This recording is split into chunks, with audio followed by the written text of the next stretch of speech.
పంచాయతీ ఎన్నికల్లో అధికార కాంగ్రెస్ హవా కొనసాగింది. 62% పంచాయతీల్లో కాంగ్రెస్ మద్దతుదారులు పగ్గాలు చేపట్టనున్నారు. ఇక రెండో స్థానంలో బీఆర్ఎస్ నిలిచింది. మూడో స్థానంలో ఇండిపెండెంట్లు ఉండగా కమలం పార్టీ 4వ స్థానంతో సరిపెట్టుకుంది. రెండేళ్లలో ప్రజాప్రభుత్వం చేపట్టిన అభివృద్ధి సంక్షేమానికి ప్రజలు అండగా నిలబడ్డారని చెప్పారు కాంగ్రెస్ లీడర్స్.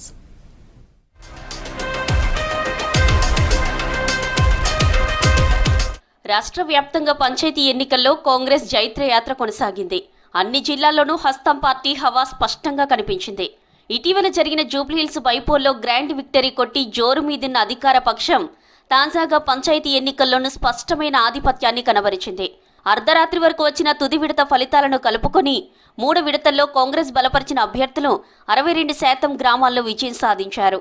మొన్న జరిగిన 14వ తారీఖు గ్రామ పంచాయతీ సర్పంచ్ ఎన్నికల్లో మమ్మల్ని ఆదరించి మా పార్టీ బలపరిచిన అభ్యర్థిని అల్వాల నరసింహరావును అత్యధిక మెజార్టీతో గెలిపించిన గ్రామ ప్రజలందరికీ పేరు పేరున గడపన వాళ్ళందరికీ ధన్యవాదాలు తెలియజేస్తా ఉన్నాం. ఈ 5 సంవత్సరాల సమయంలో మీరు మాకు ఇచ్చిన అవకాశాన్ని మేము గడపకు తిరిగి ఒక్కొక్కరికి ఎలాంటి అవసరాలు ఉన్నాయో అవసరాలు తీరుస్తావు.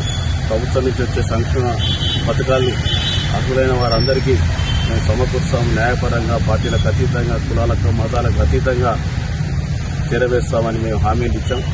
గత 30 సంవత్సరాల చరిత్రను ఈరోజు బచ్చినపేట గ్రామ ప్రజలు కాంగ్రెస్ పార్టీ పునర్నిర్వహణం తీసుకొచ్చారు. దానికి మరొకసారి హృదయపూర్వక నమస్కారం తెలియజేసుకుంటున్నా. ఇంతటి భారీ మెజార్టీతో గెలిపించిన గ్రామ ప్రజలకు పేరు పేరున రుణపడి ఉంటా. ఏది ఏమైనా నేను ఏ హామీలు అయితే ఇచ్చినో ఆ హామీలన్నీ అర్హులైన ప్రతి ఒక్కరికి అందేలా నేను దగ్గరుండి చూసుకుంటా. ప్రధాన ప్రతిపక్షం బీఆర్ఎస్ మద్దతుదారులు చాలా జిల్లాల్లో పోటీ ఇవ్వలేక చతికిల పడగా బీజేపీ ప్రభావం అంతంత మాత్రంగానే కనిపించింది.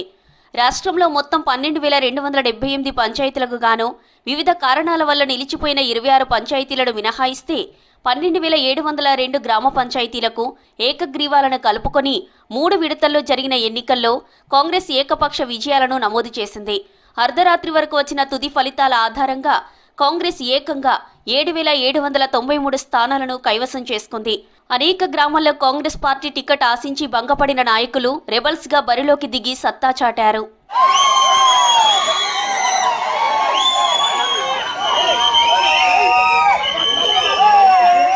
ఎన్నికల ఫలితాలు వచ్చిన వెంటనే స్వతంత్ర విజేతలు రెబల్స్ తమ మద్దతును తిరిగి అధికార పార్టీకి ప్రకటించారు.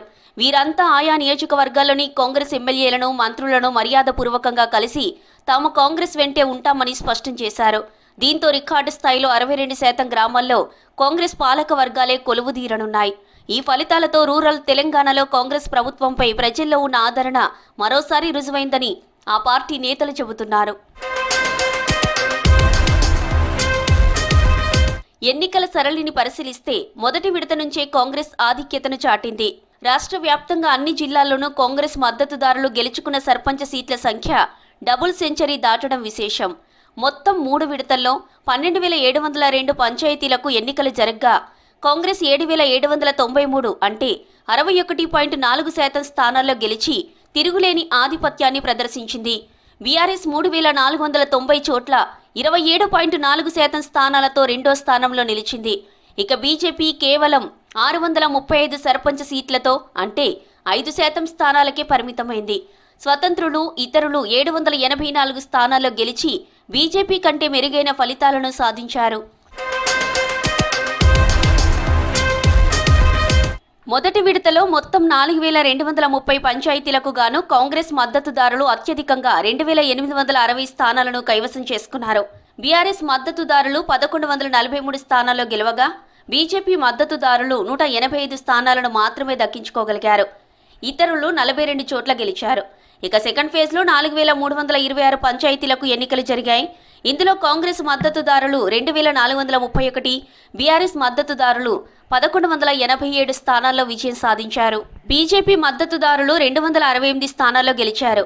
అయితే ఇతరులు ఏకంగా 440 స్థానాల్లో గెలిచి బీజేపీని వెనక్కి నెట్టారు. మూడో విడతలో మొత్తం 4,146 స్థానాలకు గాను కాంగ్రెస్ మద్దతుదారులు 2,502 స్థానాలతో తమ హవా కొనసాగించారు. బీఆర్ఎస్ మద్దతుదారులు 1,160 స్థానాలు గెలవగా బీజేపీ మద్దతుదారులు మళ్లీ పడిపోయి 182 స్థానాలకే పరిమితమయ్యారు. ఇతరులు 302 స్థానాల్లో విజయం సాధించారు. జూబ్లీహిల్స్ ఉప ఎన్నికను రేవంత్ రెడ్డి పాలనకు రెఫరెండంగా బీఆర్ఎస్ వర్కింగ్ ప్రెసిడెంట్ సవాల్ విసిరారు. ఆ సవాల్ను స్వీకరించిన సీఎం రేవంత్ రెడ్డి స్వయంగా రంగంలోకి దిగి ఎన్నికల్లో పార్టీని ముందుండి నడిపించారు. అక్కడ కాంగ్రెస్ అభ్యర్థి 25,000 భారీ మెజారిటీతో గెలవడం, ఆ వెంటనే పంచాయతీ ఎన్నికలు రావడం కాంగ్రెస్కు కలిసి వచ్చింది. పల్లెల్లో ప్రజలు కేసీఆర్కు సానుకూలంగా ఉన్నారని బీఆర్ఎస్ చేసిన ప్రచారాన్ని తాజా ఫలితాలు పటాపంచలు చేశాయి.